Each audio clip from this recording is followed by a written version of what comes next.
Hello everyone, this is Dr. Aeronautics, and we are heading into space and we are going to stay there. This is the episode.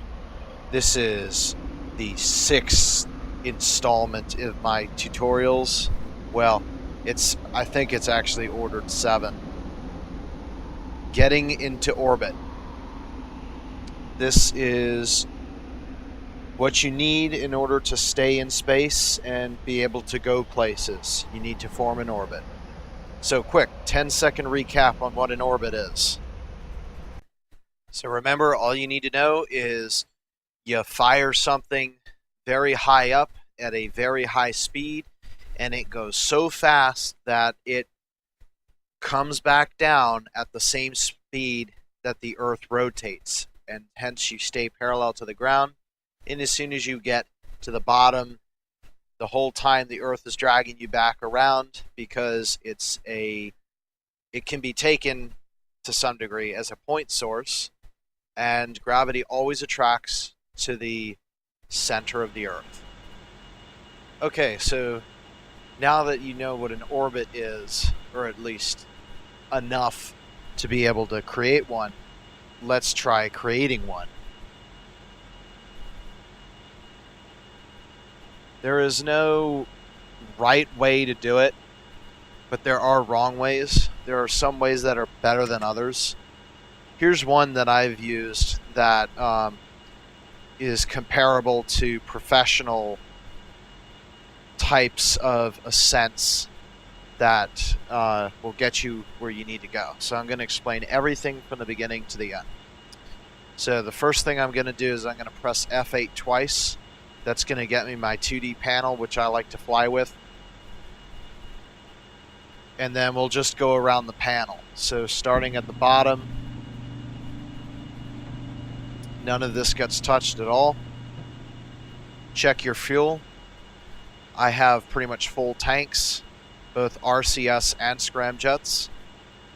I'm not planning on using the scramjets this episode. Check to make sure your doors down here are closed. Those are your retro and nose cone ladders. Those are going to be in the front of the craft. Those are stowed. The next thing I'm going to do is configure the multifunctional displays. So I've already come across from here. We're now onto this side. So this one I like to set to surface. And then later on I'll switch it to orbit. So what we're going to do is we're going to change the frame to equator and the projection to ship. That's going to allow us to view the orbit as it forms. And then we want this dist value to read altitude. That's radius right now, so press dist, and now we've got altitude. So currently our altitude is 6.46 meters, and eventually we're going to be much higher than that in the orbit. Again, select surface. So now what I'm going to do is I'm going to add some pitch up trim. That's using the insert and delete keys. I'm going to go about halfway up into the range. That way we come off of the runway. Make sure you're using the surface MFD. Alt H will switch the color. I seriously suggest that you don't use green. It's too blended. So I like to use red until I get into space, and then I switch it to green. Okay, upper panel. So you want to make sure that your radiator is retracted and you turn your lights on. I'm going to put the landing lights on. Make sure that your airlock doors and hatches are closed and all relief valves are closed. At this point, we're ready for takeoff. Well, actually, we're going to zoom. I like to zoom the map and keep track of where I am on the surface. So we're going to turn east. All you need to do, the direction doesn't matter for this case. If we're targeting something, it does, but we're just forming an orbit to form an orbit. So why do you turn east? The answer is because we have orbital velocity. Check this out. Press OS, and now we have 408 meters per second. How do we have 408 meters per second of speed when we're sitting still? We're at a non-polar latitude on a rotating spherical, approximately spherical Earth. and therefore we have some inherent rotational velocity. But wait a minute, doesn't that mean that if the planet rotates fast enough, it could eventually fling itself apart to where all of its materials are in orbit? Yes, that's true. Some planets and stars have actually done that before, and it hasn't ended well. So if you turn eastward, then you need about 7,800 meters per second, or 17,400 miles per hour to reach Earth orbit. If you have 408 meters per second, then you only need 7,800 minus 400, which means you need 7,400 meters per second out of the craft. Now, likewise, let's say you turned due west. So if you went due west, you now have to kill 408 meters per second before accelerating again. The result is the craft is responsible for 8,208 meters per second delta V. That's a big difference. So that's why prograde orbits orbit eastward, because if you're eastward, it takes a lot less out of your launch vehicle to get there. And a lot of launch vehicles that we have are not designed to be able to lift you into a westward orbit. That's just how it works. So go back to GS for ground speed. That's the one that we're concerned about when we're in the atmosphere and flying about. So at this time, we're going to climb to orbit. So what am I going to do? I'm going to accelerate to the minimum altitude that I can sustain an orbit at. So how high is that? The first definition of, well, it's not really a definition of space, but the first indications of space that you get is decreased oxygen at 13,000 feet. People need an oxygen mask. Then at 40,000 feet, 100% oxygen at that pressure will not keep you. You need to put on a pressure suit at 40,000 feet. At 60,000 feet, your blood would boil. At 328,000 feet, which is 100 kilometers or 62 miles, that is where the craft that we're in air flight does not generate sufficient lift even at orbital velocity, which means for our air flight control surfaces, we're in space. Above that, you have 120 kilometers, which is it differs between the type of spacecraft that you have, but the ones that I'm familiar with, anywhere between 120 and 130 kilometers. 120 for a craft like ours is the minimum altitude that you need in order to survive the pass around to the other side and not come into the atmosphere due to drag after shutting your engines off. Then I know the TRIM spacecraft, when it was re-entering, its last successful orbit was at 135 kilometers, and then it came in before it was able to come around to the next orbit.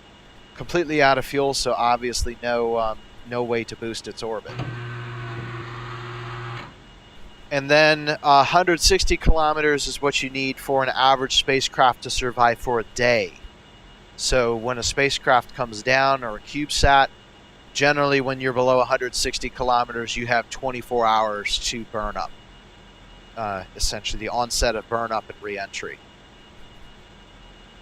Above 160 kilometers, there's slow atmospheric drag on the scale of months below 300 kilometers. Once you go above 300 and into the 400s, you're talking the time span of years. 500, 600, 700 kilometers, you're talking decades. 800 to about 2,000 kilometers, you're talking centuries. Anything above 2,000 kilometers, will take millennia to re-enter. Once you get above 20,000 to 30,000 kilometers, the atmosphere just really doesn't impact you in any way whatsoever. The Moon, Jupiter, Venus, and the other systems will work to destroy your orbit over the course of several 100,000 or several million years. So yeah, we're trying to go for the 1,000 years of orbit. That's much nicer than having to worry about your spacecraft re-entering. Okay, so this is it. So what we're going to do is we're going to apply full power and start a takeoff. Going for orbit in 3, 2, 1, now.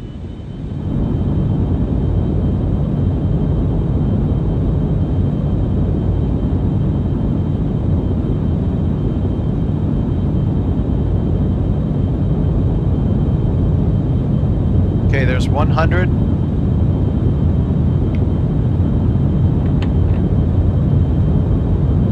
And there's 160 rotating. Putting the gear up. Bring your throttle back to about 50% to avoid destroying the landing gear.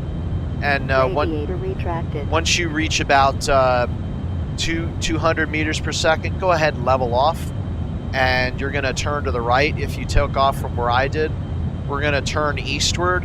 Again, really doesn't matter as long as you're close to 90 degrees, 0, 9, or 0. That's where we get the benefit, the full addition of Earth's rotation, adding to our needs.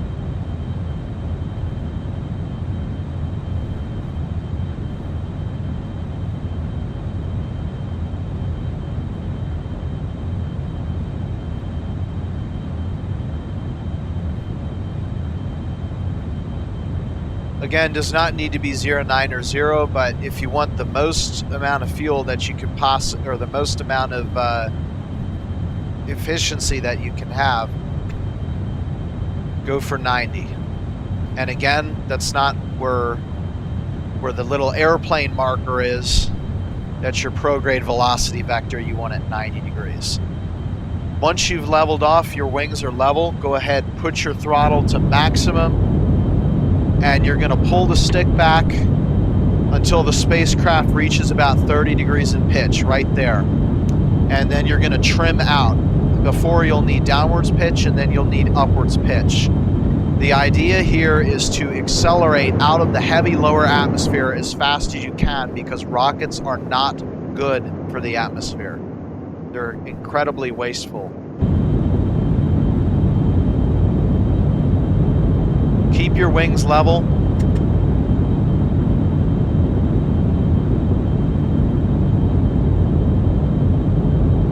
All right, we're at just over 6 kilometers, which is 20,000 feet. Once you hit that point, allow the spacecraft to begin to relax. You don't need to hold 30 degrees in pitch. We're pitching the aircraft or the spacecraft over. Why do you pitch the spacecraft over? Because if you went straight vertical, we would be fighting gravity the entire time. This way, we can use our wings to lift us out of the atmosphere, meanwhile accelerate the whole time to the point where we can shut our engines off and we don't have to reach escape velocity in order to be able to be safe from the Earth. Okay, 35,000 feet or so here. When you're at about 10 kilometers, you want to be at 20, and then by the time you get to about 20 kilometers, you should get down to about 10 degrees pitch, and you should continue to hold 10 degrees pitch. Keep your throttle at maximum. We're trying to get as fast as we can, as much speed as we can, as fast as we can.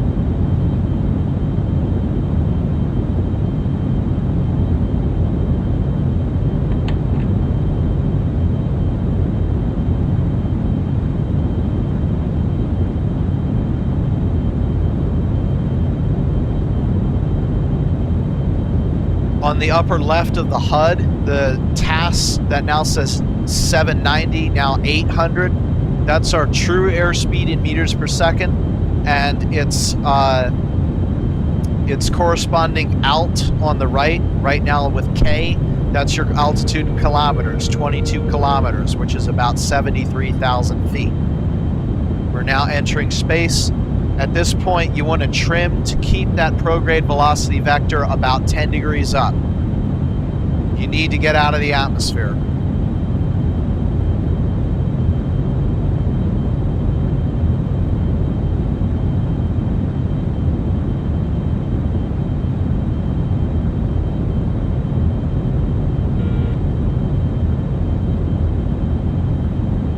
"27 kilometers, 90,000 feet.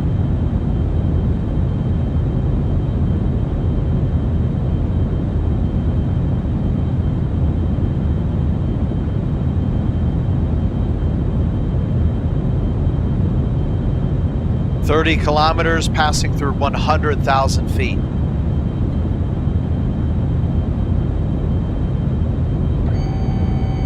Okay, look at the yaw tape at the top. You see how we're not at 90 degrees anymore? That's expected because we're traveling eastward on a spherical Earth. So as a result, the lines of latitude, which are parallel to the equator, actually curve. They're not straight lines. The longitude lines are, the latitude lines are not. So as a result, as you start to accelerate, you will begin pitching southward. That's okay. Just keep your wings level and let that happen. If you turn off and try and force it to 90 again, you're going to waste fuel.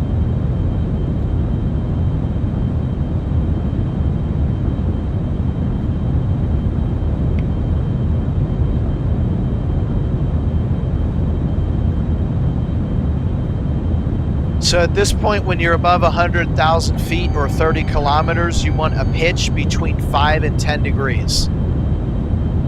That will keep you out of the atmosphere. The goal is to reach orbital velocity, which is about 7,800 meters per second, when you reach about 60 to 75 kilometers. That's what you need to be sufficiently above the atmosphere to be able to shut your engines off and not have to worry about drag. This is because we're a highly aerodynamic spacecraft. And if you'll notice, we actually have a little bit of plasma that indicates our pitch angle is too low. If you see that plasma, pitch up to 10 degrees and hold it for some time. Now, if you look at the surface MFD, you should now see down here this DNP, that's your dynamic pressure, that should always be going down, and eventually it should get to 0.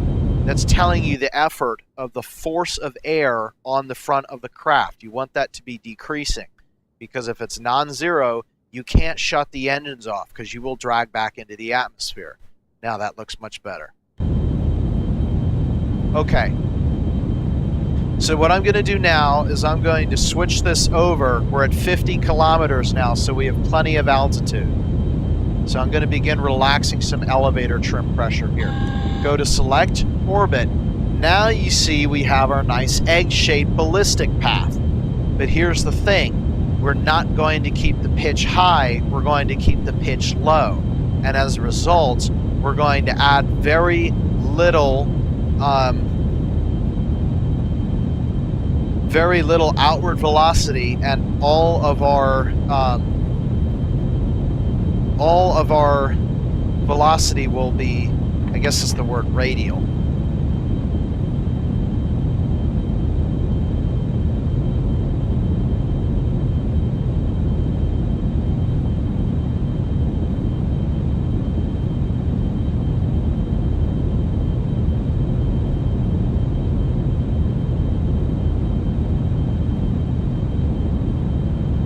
So you see how that crosshair has now dipped below the horizon? That means we're descending. You don't want to descend. Pitch your elevator trim up and hold a positive attitude.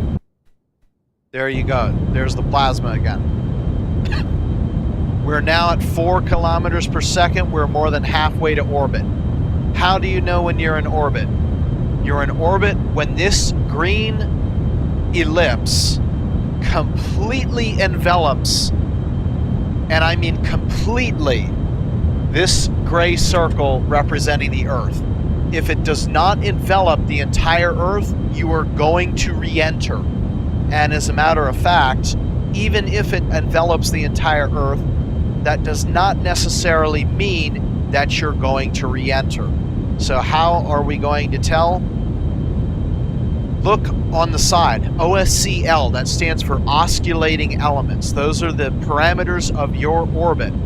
This SMA, that's your semi-major axis, and it needs to be larger than the Earth in order to have any chance of going around it. Next, under that is the semi-minor axis, SMI. Under that is the PEA, that's negative. That means you're going, right now, we're going into the outer core if we shut the engines off. So what we're going to do, so that we don't go down to that D double prime layer, is keep burning our engines. And then eventually that number will go through the surface of the Earth and become positive. And when that number is sufficiently high, it means we're out of the atmosphere. Remember what I said? 60,000 feet, you're not high enough. At 100 kilometers, you're an airplane. 120 kilometers, you will successfully come around for your orbit. Now you can see we're at 66 kilometers, so we're going to aim to maintain this altitude.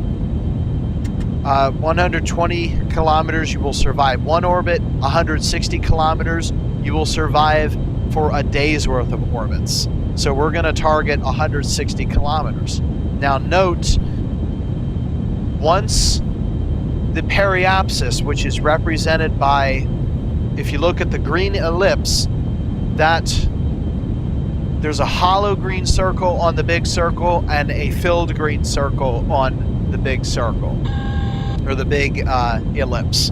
You want to go for that filled circle. When it swings around to you, there is nothing that you can do to raise that periapsis because it's your lower point. So you have to burn at the opposite direction. And I'll demonstrate this when we get to that point. Okay, so now we're at 6,200 meters per second. It's growing very quickly. We're now 2,700. So the lowest part of our orbit now brings us through the mantle. Keep accelerating. We're at 70 kilometers. This is exactly where we want to be.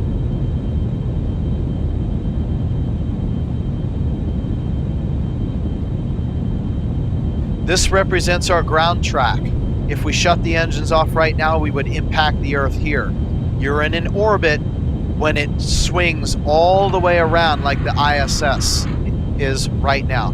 Now, to turn that off so that won't be distracting, I'm going to go ahead and disable that now.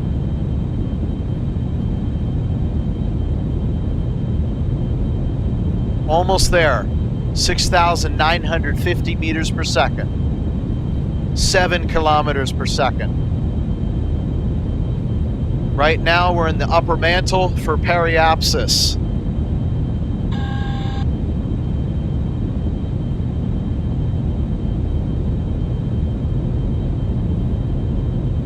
Okay, very shortly we'll be coming through the crust. When this becomes positive, then we are out. We have now in orbit 37 kilometers. Now look, the apseed line is rotating around. I just shut the engines off. Why did I shut the engines off? Because if you look at our apoapsis altitude, it's 335 kilometers. And we're concerned about periapsis, right? 58. We're not going to make that when we re-enter. That's okay. So why is this okay? It's because we can't affect this height right now.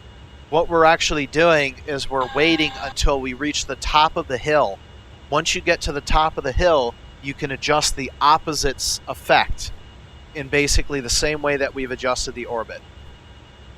So once you see an altitude that's sufficiently above 160, you can shut the engines off. In fact, I should have shut them off earlier, but I was distracted because I was explaining things. Here's another proof that you're in orbit. Look at this track here. It extends all the way around the Earth. And hey, the true airspeed, 7,500 meters per second. Why? You said 7,800. Come look down here at the orbital velocity. Osculating elements, semi-major axis, minor axis, periapsis altitude, apoapsis altitude, current altitude, eccentricity, time, blah, blah, blah, blah, blah, velocity, 7,917. There you go. So why is it higher than 7,800? Because we're gaining altitude. The faster you go, the faster and higher you will go. For a while, and then you'll slow down. Eventually, there comes a point where every astronautical wannabe learns that to go faster, you have to go slower, and to go slower, you have to go faster. To go up, you have to go faster, and to go down, you have to go slower. If that made no sense to you, don't worry. That's what the remaining tutorials explain. Look at our altitude. It just keeps going up. We have shut our engines off, and we are now at 88 kilometers and rising. Isn't this beautiful? At this time, I'm going to change the right MFD to surface, and now you can look at the last bit of the atmosphere disappearing from us. Underneath the primary flight display, you should see the ATM data. That's your atmospheric data. Outside, it's 188 Kelvin. That will begin increasing as we pass into the thermosphere to the thousands. We're over Mach 27. The density is 0.000 grams per cubic centimeter. Actually, it's kilograms per cubic meter, but it's the same. Well, it's not the same thing. Our static pressure outside the craft is 0.06 Pascal. That is incredibly low. It started at 101,325 kilopascal. That's sea level. So we now, if I do a quick division problem, 101,325 over our current, which is 0.03 Pascal, we currently have 1/34 millionth of the pressure that we would have at sea level. This is why orbits work. We're now above 100 kilometers and still ascending. And that atmosphere just keeps disappearing more and more and more. You're in space, but you're not going to stay here. How do I know that? Look at the orbit MFD on the left. Osculating elements. Go down 1, 2, 3. Periapsis altitude. 14.05 kilometers. You want to know where 14.05 kilometers is? It happens to be 46,000 feet, which is just above the maximum altitude for a Boeing 747, which means we're going to re-enter. Just like the orbit before us, it was ballistic. This one is ballistic. So the next question, how do you fix a ballistic orbit? You have to circularize. But now you're dealing with orbital maneuvers. When you're contending with orbital maneuvers, it involves math and forethought. We cannot burn the engines now and expect to achieve a very efficient maneuver. So what we're going to do, if I press this mod, we're going to swing around to that hollow circle. That's the apoapsis, the most stable part in the orbit because it's the highest out of the atmosphere and it's the highest point in our orbit. At that point, we are going to run the engines in the prograde velocity vector in order to circularize. What that will do is it will drive this filled in periapsis closest altitude circle outward from the Earth. Once we get it past 160, that's the end. We are staying in orbit. The higher we go, the slower we'll go. You'll notice that, and that's normal, and I'll explain that later. Look, we're above 120 kilometers. Now, if we stayed this high, we would be okay to pass back around.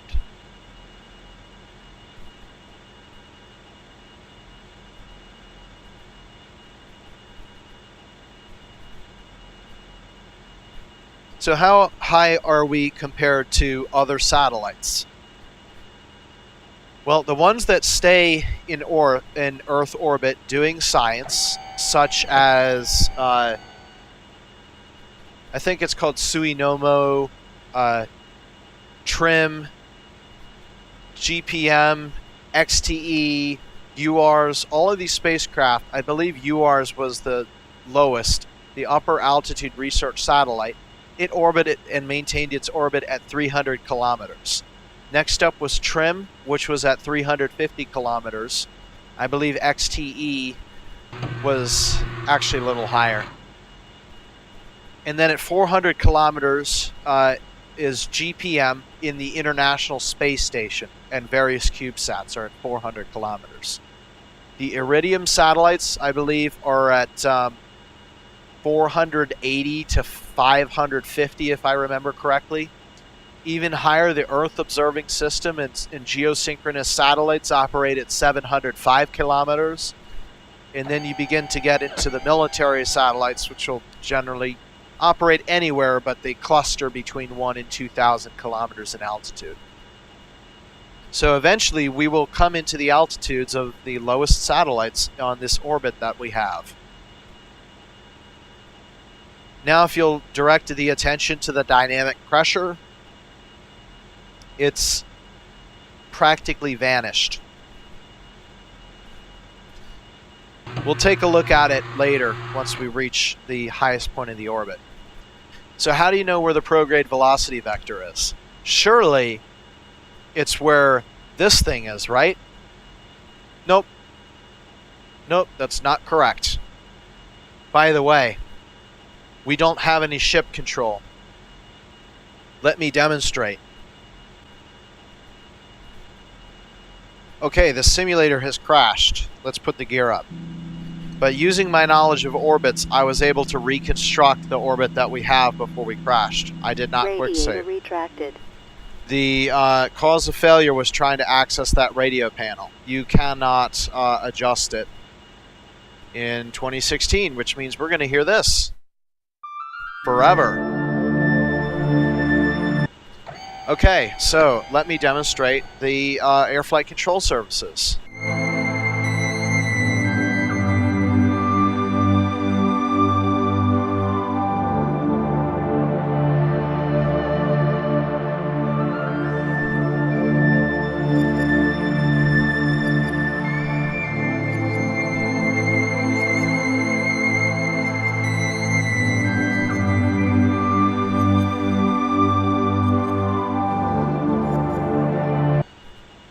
My, we had zero response. It seems like a complete loss of control. It's because there is no air. In fact, we're above 160 kilometers now, which means we, at this altitude, if we stayed here, we would be good to orbit for a day. But mind you, the periapsis altitude is too low.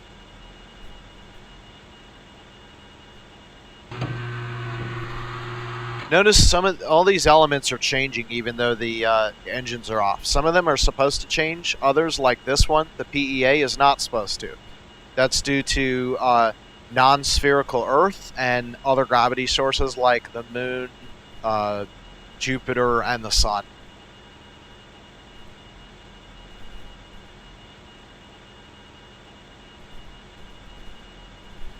Just that tiny little bit of atmosphere is left.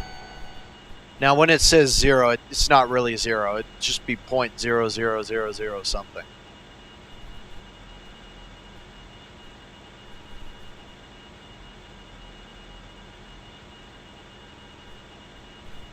Okay, so how do you get back? The reaction control system. Rotation.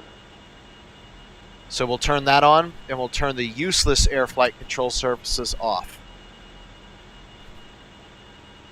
So using RCS is very similar to air flight control surfaces, just instead of it being acceleration based, it's instead of being velocity based, it's acceleration based.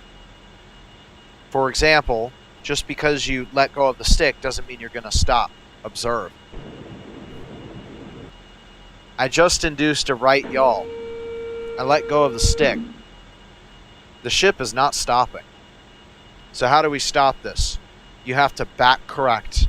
Turn the stick left and do the opposite of what you just did. That's the equivalent of rudder. Here's the equivalent of pitch. This is a pitch up. Kill that by pitching down. And now here's a pitch down. And you kill it by pulling the stick up. Here's a roll right. We're going to keep rolling. So to kill it, turn the stick left. And if you keep going to the left, well, now you're rolling left. Roll right to stop it. Anywho, if you're completely screwed up and you have all axes moving and you don't know what to do, this button over here, this kill R, that's a kill rotation autopilot. It will stop you and then turn itself off when you're stopped. And look, there's our prograde velocity vector. But not so fast. Why is that not actually the prograde velocity vector? Because we took off with the rotating Earth. This is a surface multifunctional display, which means, hit the kill rotation, it means that it's not the correct prograde velocity vector that we should be using for orbital adjustments. So what is? You can press HUD, or more like what I like to do, press orbit. Notice the difference. There's our actual prograde velocity vector. Here's our actual orbital speed. That's what the OS stands for. But look at the altitude. It's now M for megameter or million kilometer. So this is 6.9 or 591 megameters from the center of the Earth, not the surface. Keep that in mind. So if we burn, there's two ways to do this. You can approach the prograde velocity vector, and then when you get really close,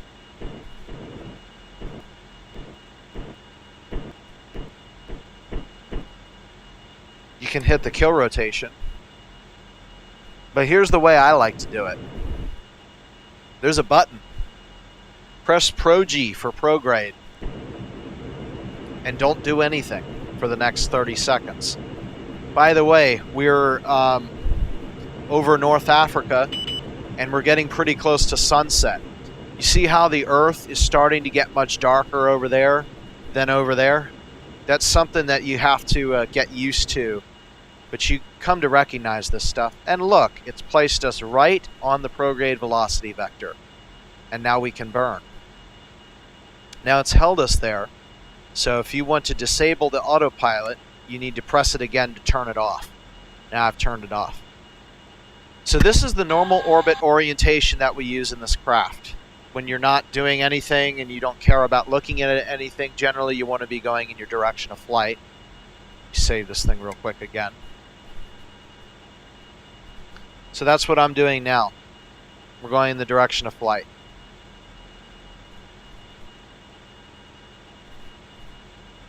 So what's this zigzag line, and over here it's like black and over here it's light? This white line here represents the terminator. This is where the sun shines. If you're in an airplane and you happen to pass the terminator, you can actually see it as a thin line on the atmosphere. I'll see if I can find a picture that I took of it one time. And you can see, right, the exact angle that the sun is shining on the Earth and where night begins in the shadow.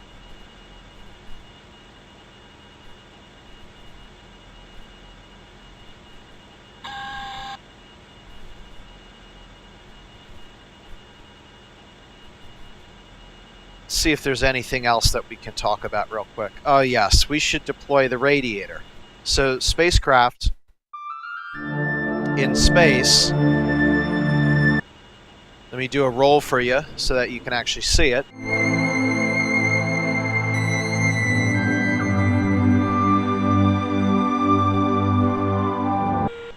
Notice that because we're in space, there's rarely any ambient light. The only ambient light comes from the Earth itself. The rest is dark.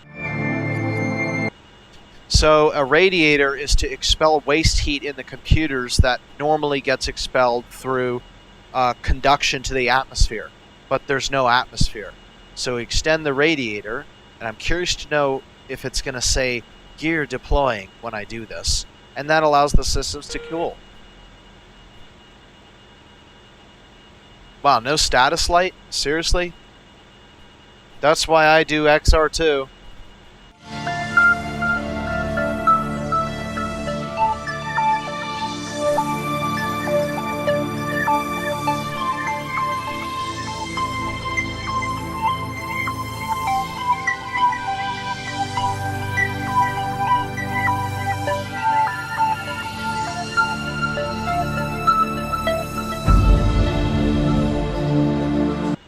And there you go. We have a fully deployed radiator. You should leave the radiator deployed whenever you're in space. It doesn't necessarily matter for this craft, but if you don't do it in the more realistic craft that I reference all the time, you're going to pay the price by not breathing. I'm serious. The environmental control system actually loses control of the computers, and it stops oxygen flow to you. So don't make that mistake.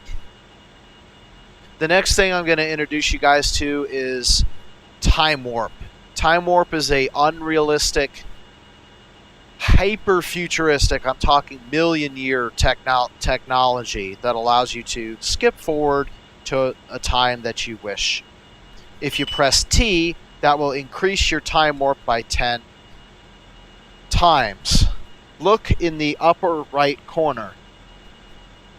You see that 10x?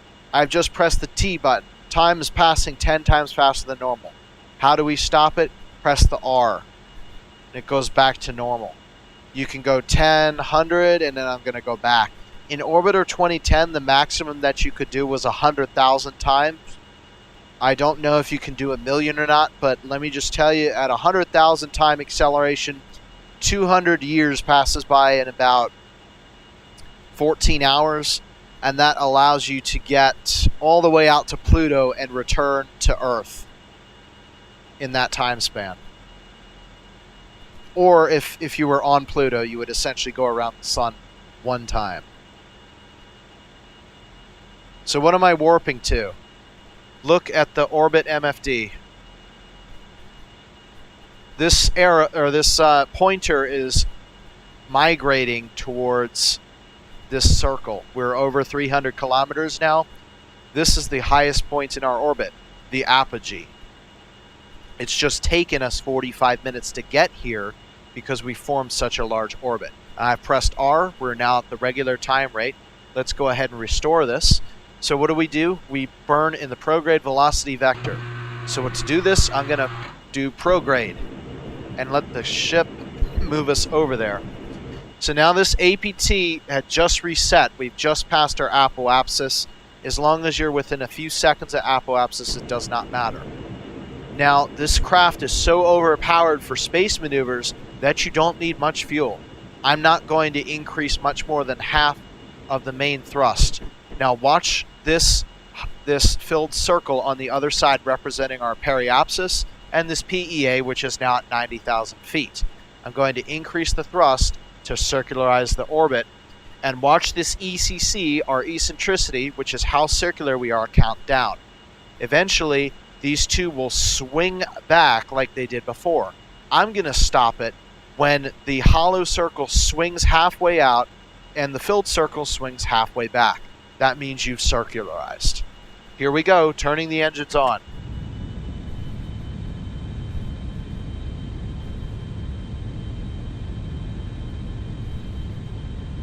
And we've done it. And that's it. We're up for weeks.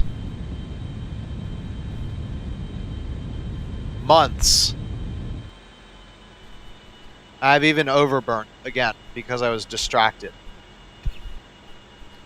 So that's it. We've circularized this orbit. If we did nothing now, we could stay up here for months in the exact configuration we're in right now. You don't have to do anything. You don't have to run the engines. You don't have to maneuver.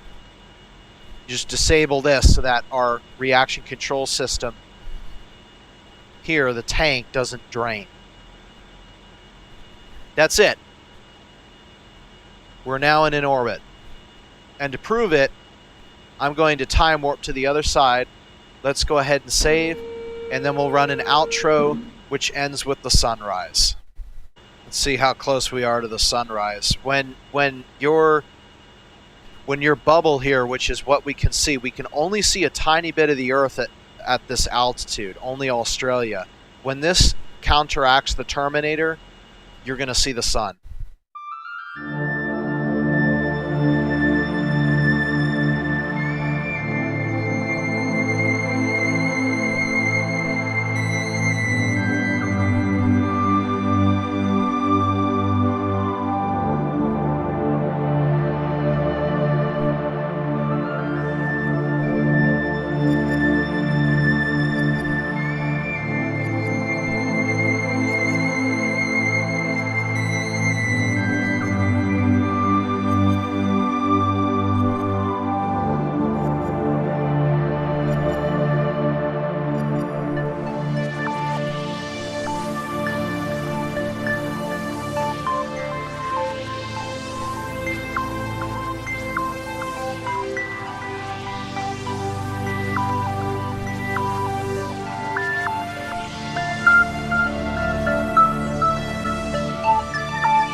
And this is it.